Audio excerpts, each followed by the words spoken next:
மஇக இந்திய சமுதாய மக்களுக்காக உண்மையிலேயே போராடும் ஒரு கட்சி என அக்கட்சியின் தேசிய துணைத் தலைவர் டத்தோஸ்ரீ எம் சரவணன் சூளுரைத்தார்.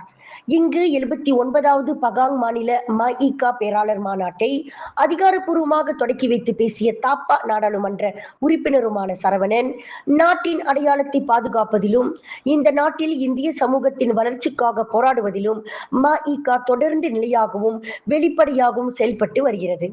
79 ஆண்டுகளுக்கு பிறகும் மஇக நாட்டின் அரசியல் வரலாற்றில் பல்வேறு முக்கியமான அத்தியாயங்களை கடந்து வந்துள்ளது. தேசத்தையும் தாயகத்தையும் நிலைநிறுத்துவதற்கான போராட்டத்தை தொடர்ந்து வலுப்படுத்துவோம். மஇக சமூகத்தை பாதுகாக்கும் ஒரு குடையாக தொடர்ந்து வலுவாக இருக்கும் என்று நம்புகிறேன் என அவர் நம்பிக்கை தெரிவித்தார். மஇக சமுதாய மக்களுக்காக உண்மையிலேயே போராடும் ஒரு கட்சியாகும். தற்போதைய அரசியல் சவால்களை எதிர்கொள்ள அறிவு, விமர்சன சிந்தனை திறன்கள், ராஜதந்திர திறன்களால் நம்மை தயார்படுத்திக் கொள்ள வேண்டும்.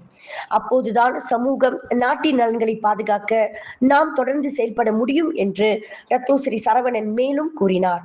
பகாங் மாநில தலைவர் ஆறுமுகம் தலைமையில் இங்கு தெமர்லோ டேவான் துன் ரசா மண்டபத்தில் நடைபெற்ற இம்மாநாட்டில் அம்மாநில மூத்த கட்சி தலைவர்கள் சிறப்பிக்கப்பட்டனர். விலையில் மேலும் செய்திகளை தெரிந்து கொள்ள கீழே இருக்கும் பெல் பட்டனை அழுத்துங்கள். உங்கள் ஆதரவை வெளிப்படுத்த லைக் மற்றும் ஷேர் செய்யுங்கள். தொடர்ந்து விண்வெளியுடன் உங்கள் பயணத்தை தொடர்ந்திருக்க சப்ஸ்கிரைப் செய்யுங்கள்.